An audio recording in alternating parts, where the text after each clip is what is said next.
I believe it was Grammy-winning artist Pink who said, "What about us?" And, well, what about us? The UK and the US sign a massive, perhaps historic trade deal, and Mark Carney was on his way back to Ottawa. Let's go.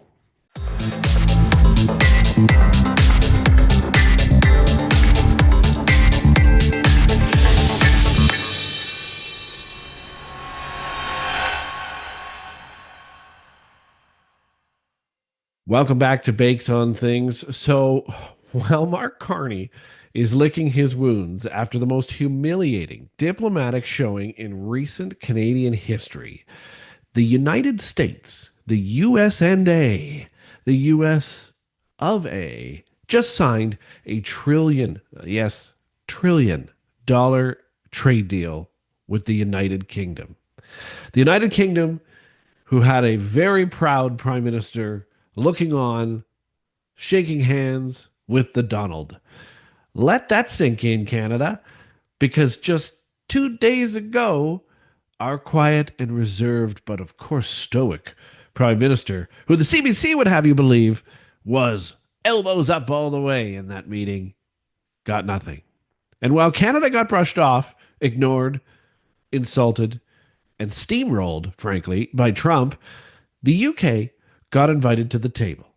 They shook hands and walked away with generational economic upside. In fact, on Truth Social, Trump posted about multiple other deals on the go. But Canada isn't one of them. And so, what did we get out of all of this week? We got a meme about Mark Carney saying Canada is not for sale and never, never, never, never, never, never, never. Yeah, that was funny. Great. Meanwhile, the UK, they walk away with a deal in hand, with signatures on paper, with a hand shook, and this PM of the UK walks away with all of it. Pretty embarrassing. Pretty embarrassing considering we are right to their north. So yesterday, the United States and the United Kingdom finalized a comprehensive deal, a trade deal that opens up trillions of dollars in cross-border investment and supply chain cooperation over the next decade. Now, there's a caveat that it's just a framework of a deal at the moment, and people could walk away from it or ignore it, but most likely that's not going to happen. Things will change about it, tweaks will be made, but a deal will be signed. Everything from defense manufacturing to pharmaceuticals to green tech to rare minerals to agriculture, it's all in there, and not one mention of Canada, all flowing freely across the Atlantic. And what's worse about this is we're part of the Commonwealth. But what do we get? Well, on May 27th, King Charles comes to deliver our throne speech. Yay. But we didn't get any extra trade with the UK, and we definitely don't have it with the US. So what does all this mean? It means companies that were once interested in Canadian partnerships are now looking to London, Manchester, and Birmingham instead of Toronto, Vancouver, and Calgary or Montreal. It hurts. This one stings, Canada. This isn't just something tiny.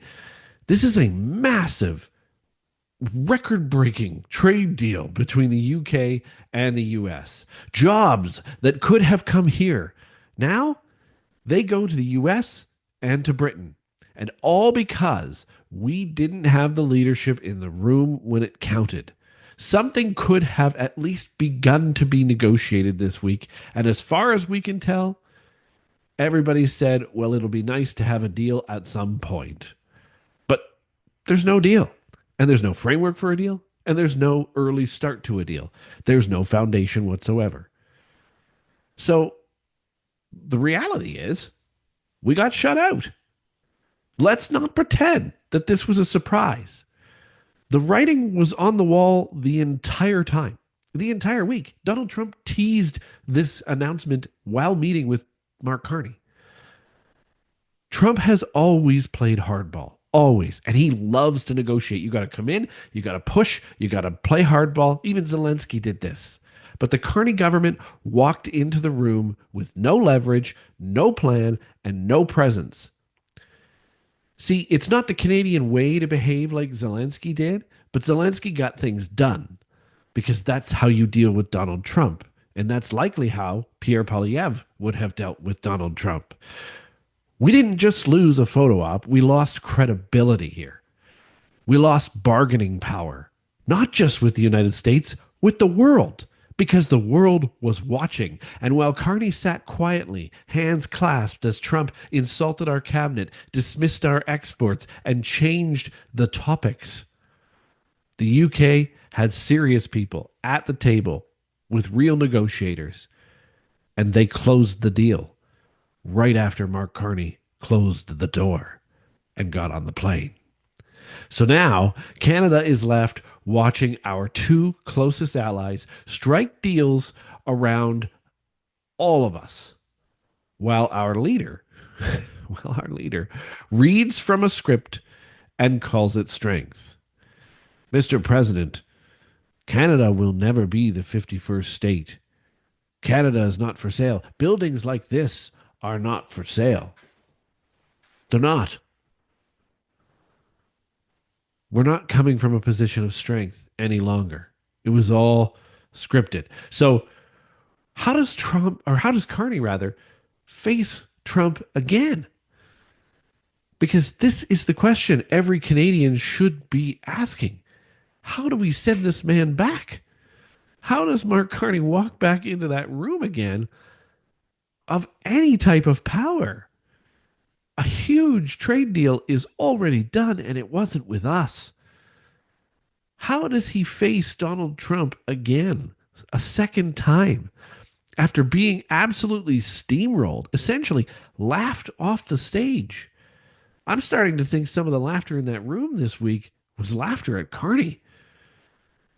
He was laughed off the stage in their first meeting. Trump literally said to his face, "We don't want your stuff." And yet they want the UK's stuff, trillions of it. "We don't want your cars," he said. "We don't want your steel. We don't want your aluminum." Some deal being negotiated there, Mark. And Carney's response? A macroeconomic lecture and a weak press line about sovereignty. One he said to the press throughout the campaign, one that's canned, one that's ready to go on any script at any time. But no real talk. Just sitting, listening, and being insulted. Do we really think that Trump is taking his calls now?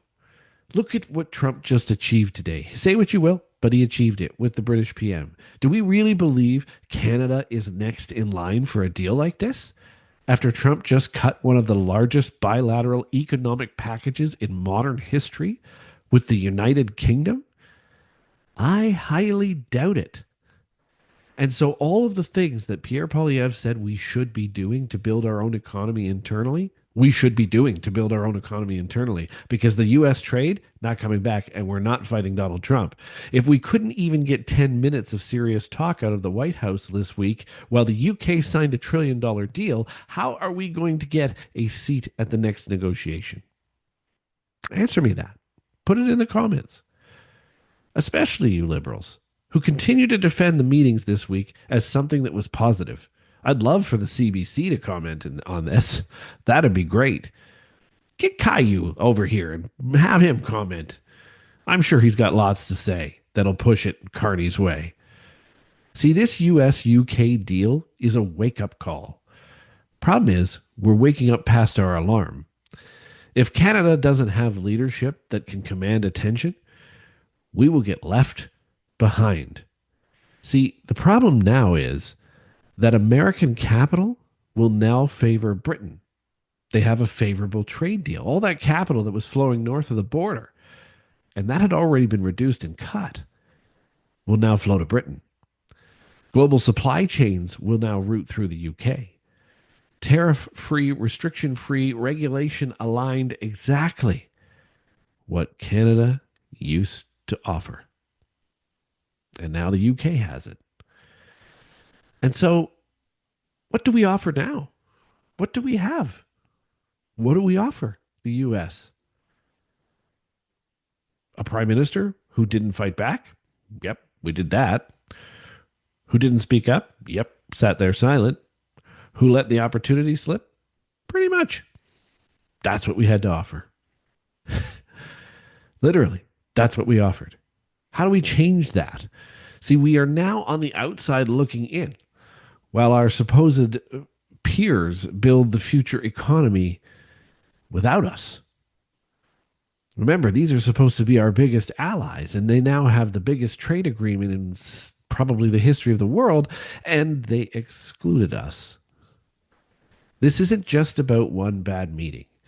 This is about a pattern of missteps that started way back, oh, I don't know, a decade ago. And Canadians are paying the price dearly. And whether we're past the election or not, this continues to be a problem. This continues to come up. And we continue to fail as a nation. So the question has to still remain, and we can't do anything about it. I get that. But we really do have to ask this bigger question now of Liberal supporters who fought elbows up against all of this, who were fearing Trump the whole time and believed that Mark Carney was the man. Was Mark Carney ever the right man for this job? Yes, he looked good on paper. I'll give you that. The resume was there. It was hard to fight that. Oxford grad, governor of Bank of Canada in the UK's National Bank, central banker galore, global elitist finance guru. But the reality is, and we're already seeing it just days into his prime ministerial time, that resume doesn't mean a thing when you're face to face with a guy like Donald Trump, a guy who plays by different rules. So that's the question. See, Carney built his brand, but he built his brand on global panels. He built his brand on corporate boards and in Davos and at Davos roundtables. Environments where status and scripted language all play a big role. They carry weight. But that's not where real diplomacy happens. It never did and it never will. That's not where trade happens. And it's certainly not where trade deals are born. So the question, I guess, to you, Canada, is what is he great at? I guess he's great at giving speeches because it seemed to work throughout the campaign, didn't it? But this job isn't about being impressive on stage, which I personally don't think he ever was. It's about delivering. It's about delivering results behind the closed doors, the ones we can't see as residents of Canada.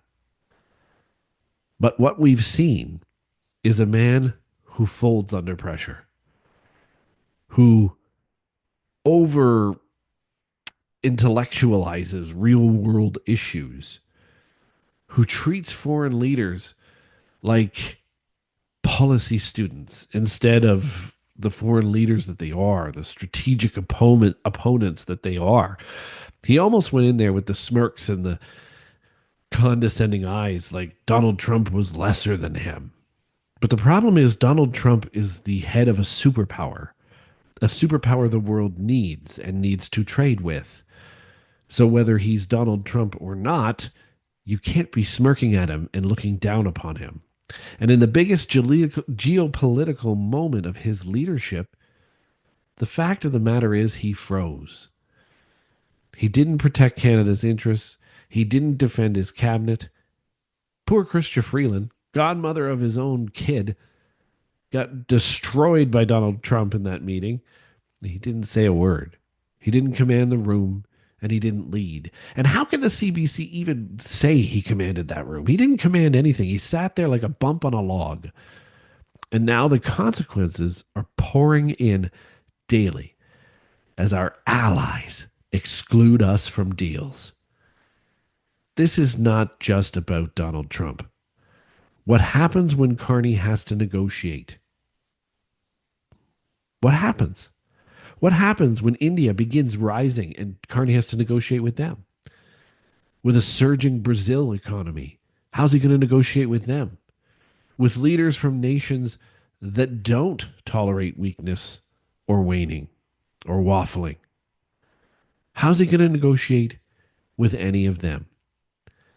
The fact that we are seeing this already is very, very concerning. Foreign investors are already questioning Canada's seriousness in international trade. International partners are rerouting business and opportunities elsewhere in the world. Confidence in our economy, confidence in our leadership is fading. And we just got a new leader. Not because of policy, but because of posture. We need to think about this, Canada. Every single one of us needs to think about this because Canadians are left wondering if Carney can't hold his ground in a meeting with Donald Trump, in a meeting with Washington, how in the world will he fare on the world stage? And we just came from a prime minister the world laughed at for a decade.